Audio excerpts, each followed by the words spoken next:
The World Trade Center, tower number 1 is on fire. The whole outside of the building was just a huge explosion.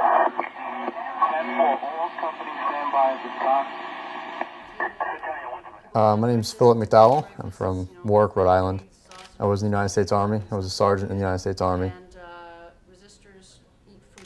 I joined the Army my senior year in college. It was about a month after 9/11.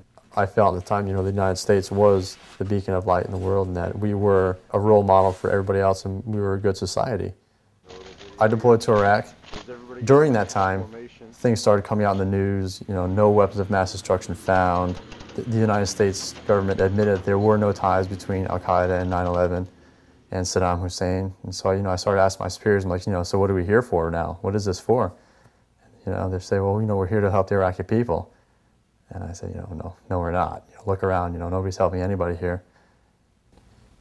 It's really hard to make the case that the United States is helping the Iraqi people when, on a daily basis, I saw the common Iraqi person being treated like an enemy combatant.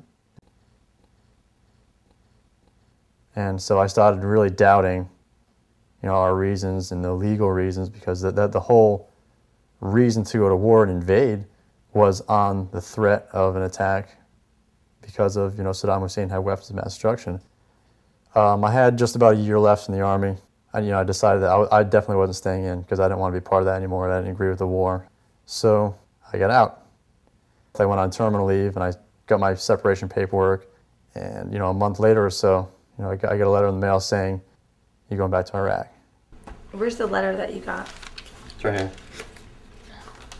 It's a memorandum from my commander. It says, in accordance with Force Com Frago and Mil per Message 04169, 1st Cavalry Division is under stop loss as of 7 July 2006.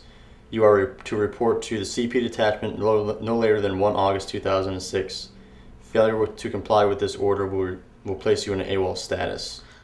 When I found out that I was being called back in against my will, that I had been stop lossed, I felt that effectively I had been drafted. I knew there was one group that had helped a few guys who had gone AWOL move up to Canada and apply for refugee status. So I looked them up on the internet and I decided that I would come up to Canada. I never thought that I would be a political refugee from the United States.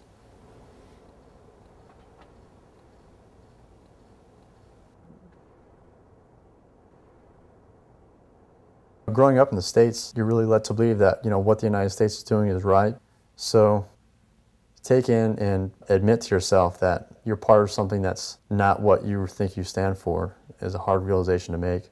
And seeing what the United States was doing and the direction it was going, I felt like as a citizen, it's your responsibility to correct it. 9th and coming back on the 10th. I might go to Winnipeg to speak there.